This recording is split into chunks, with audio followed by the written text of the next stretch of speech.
Alright, some guys who have been struggling. Dame is not in the video because I already did a video about him, so I didn't feel like putting him in here.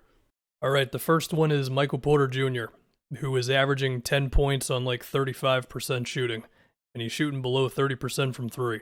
And the weird thing is, a lot of the shots he's taken are pretty similar to what they were last year when he was making everything, except now the result is just this. I mean, he sets the screen, and he comes out. That's a makeable shot. We've seen him make that a million times already. Which makes it all a little more frustrating. I mean, in this Jazz game, he shot like 3 for 11 from outside. Although, for what it's worth, I do think there's like a smidge more of these types of shots for him. Like, the vast majority of his attempts are still catch and shoots and all that, but there's like a little bit more of these trying to take it himself type shots. I mean, if you look at a play like this one when he's defended by Royce O'Neal, like, you could be like, well, it would be cool if he didn't go to the jumper immediately. I mean, if I can freeze it right here, it's a good contest from Royce O'Neal, no doubt, but once again, I keep saying it, we saw him make shots like this all the time last year. The next guy is the most important person in my life, which says something about me, I don't know. It's Jayson Tatum. Even in this Magic game, which the Celtics won, he still had a real tough time, man. And really, it's that he just can't make shots from outside or at the rim. He's below 30% from 3, below 40% from the field. And it's kind of similar to MPJ, where some of the threes are kind of tough and they're off the dribble and all that, but we've seen him make them so many times, it's like, what else do you do?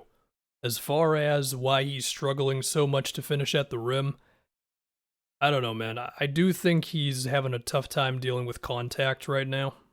I mean, obviously there's some on these plays, but refs are a little stingier this year, which I think is fine. Maybe sometimes it's a little too much, but for the most part, I think it's been all right. And for whatever reason, it's freaked Tatum out more so than your average guy. Here's another one for you. He's shooting below 50% at the rim right now. Last year, he shot like 75% or whatever it was. And obviously, this is just not going to work. And next up is Vooch. He's shooting 28% from 3 currently. But really, he's had a tough time putting the ball in most of the games this year. He's below 40% from the field. You might be thinking, well, maybe Vooch is attempting a lot more jump shots. It's actually not the case. Like, his shot distribution around the court is pretty similar to what it was in Orlando. Although I have seen some Bulls fans complain that Vooch doesn't roll enough off of screens. Hey, listen, man, that's Vooch. The guy has liked his jump shots. He likes going to the pick and pop. That's just kind of what you signed up for when they traded for him, you know? I mean, you look at this one right here. When he gets the screen from Levine, he's got the lane, and he can at least dribble 1 or 2 times in a straight line. Instead, right to the pull-up. But it's not just the jumpers. He's shooting about 45% in the restricted area right now, which is alarming because obviously he needs to make those, but also because Vooch has never been a big free throw attempts guy, so if he's just going to start missing a lot of shots around the rim, then yikes. The next one's DeAaron Fox, who actually did just have a good game against the Pelicans, but he's having a tough time putting the ball in, man. Shooting 38% from mid-range. He's at about 43% from floater range. And he's actually shooting more shots from floater range than he is at the basket.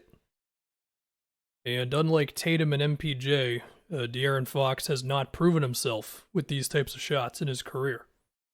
So it's a little more alarming. I mean, if teams are seeing that he's struggling with this stuff, then they're just going to keep daring him to do it. And I think these ones are the most frustrating, where he just chucks up a pull-up with a guy in his face. Sometimes he does this on a fadeaway, and it's always with, like, still a decent amount of time left in the shot clock. Like, they had time to go to something else here. I mean, here's another example. He gets Chris Paul switched onto him, and he just gets hell-bent on shooting a turnaround jumper. And now for the last one, we're going to look at Jaren Jackson Jr., who is still fouling too much. Here, he attempts to run through his guy to get to the shooter. I mean, what is that, dude? And for this one, he just brings his arms down and just kind of slaps Jokic all around the arms. It's getting to the point with Jaren Jackson now where he's averaging way less minutes because they keep having to pull him from these games. He's averaging like 25 minutes a game. Then you got this one where he gets beat on the pump fake from CJ, and when he's in the air, he just brings his arm down over his shoulder. You know, it's like unnecessary. You're not going to get the ball. The other thing with Jaren is while he's finishing at the basket really well, the moment he steps outside of the restricted area, his percentages fall off really fast. It could be that he just can't deal with any contact or lack of muscle or whatever, but it's these types of shots that he just can't make at all right now. Here's another example of that. He's shooting below 20% from about one step outside of the restricted area. And unfortunately, it's where a lot of his shots end up happening from.